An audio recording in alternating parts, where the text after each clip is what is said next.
Welcome to English-Japanese Vocabulary. Ang vocabulary natin ngayon, Level N3. Megumi-san, onegai itashimasu. よろしくお願いします。 Yes, onegai-shimasu. Kayo na po ang tatapos ng ating vocabulary for today. Hi, sagaw na po tayo. 交通事故に遭う。 Hi, 交通事故に遭う. Ano po ang jiko? アクシデントpo. そうです、aksidente. Ano po ang 交通? Traffic. そうです。So, pag sinabi pong 交通事故, anong klase po siyang aksidente? Aksidente po sa kalsada. Kalsada or traffic accident po. Hi, Accident. ano po yung gusto niya po sabihin dito po ng aw?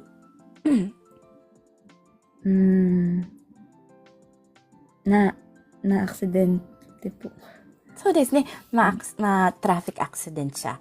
So, sa Tagalog po magiging Ma-aksidente sa trapiko.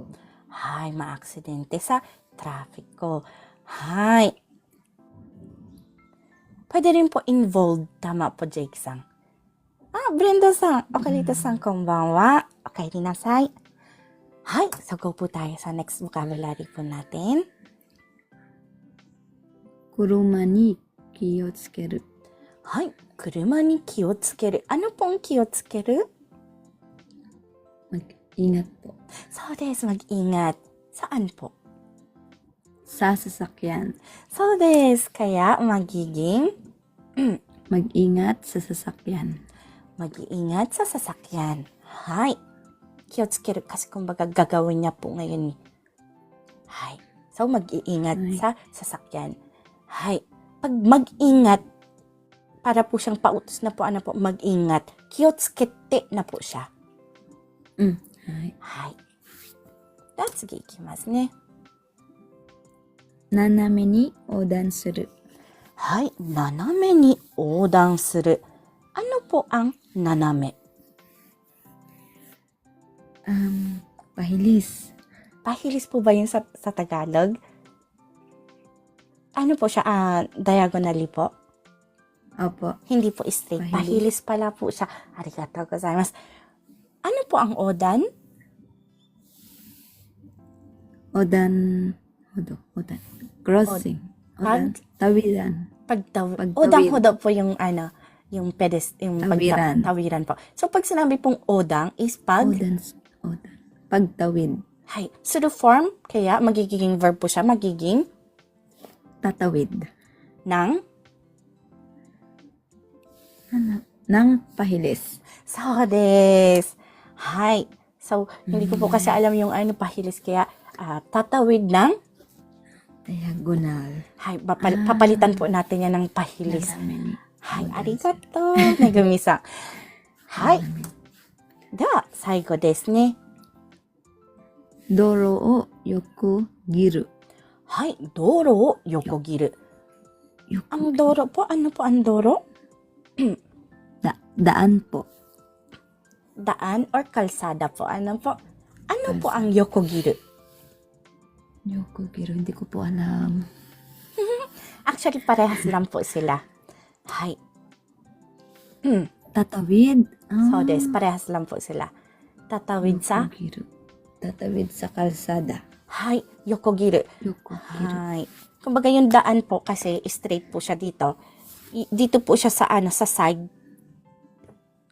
Kumbaga ikakat niya po yung daan ng kaya kiru is cut po, di ba po? Tapos hindi po siya straight, hindi po siya naka-line sa sa takbo ng daan. So dito po siya. Kaya yokogiru po. Ibig po sabihin tatawid or pagtawid. Hi. Doro o yokogiru. So des. Hi. Tatawid sa kalsada. Hi. So hanggang dito na lang po ang ating vocabulary for today. Meron po tayo pong katanungan. palitan ko po ito. Wala po. Pahilis. 大丈夫ですか？ありがとうございます。pahilis. Hilis. Hay. Meron po tayo po sa baba pong katanungan. 大丈夫ですか? Salamat po, Ate Inday. Salamat din po. Mata yoroshiku onegai shimasu. Mata yoroshiku onegai itashimasu. Nihonko-san, paano po gamitin yung wataru ate? Tatawid din po yun. Hay, so desu ne. Wataru po is a basic Japanese word po dito sa Japan. Wataru means pagtawid. Hay, tatawid ne? Odan hodo o wataru. O kaya naman po, michi wo wataru. Hay, napakasimple niya pong gamitin. Napakasimple niya pong gamitan. Odan hodo is pedestrian or tawiran po, di ba po? O wataru. Isulat po natin para po maging clear po sa inyo, Nihonko-san, po. Hay. Odan hodo. Hodo. O wataru. O kaya naman po, michi wo wataru.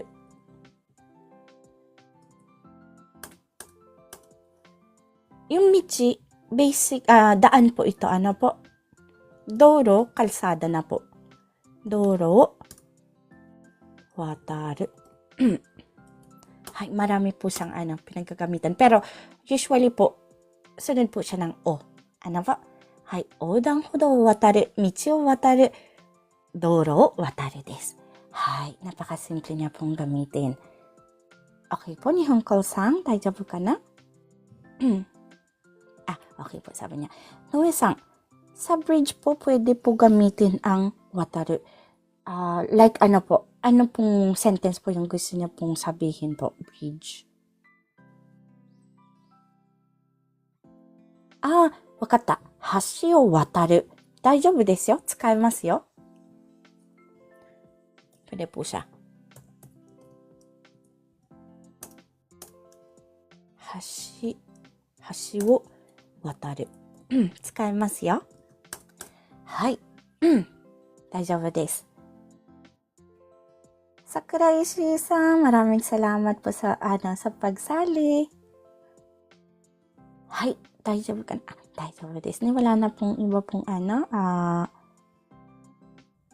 palihis po. Lailak-san, arigatou gozaimasu. Hay. Palihis, baliktad yun pagkakarinig ko. Pahilis. Palihis. Arigatou gozaimasu.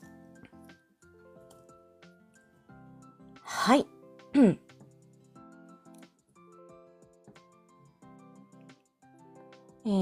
Hindi po ba palihis yan? Ichigo-san mo 同じこと言ってましたね。ありがとうございます。Ito po ay cut out from our free entry lesson class. Sa taong 2025, may free entry lesson class po tayo sa TikTok tuwing MWF at 8 p.m. Japan time. Kung nais nyo pong sumali, maaari nyo po akong hanapin sa pangalang Inday in Japan o @Inday in JP. Please follow me and stalk me sa mga araw at oras na aking nabanggit. Thank you for watching and please continue supporting me, follow me, and share my videos for more contents. Maraming salamat po. Hanggang sa muli.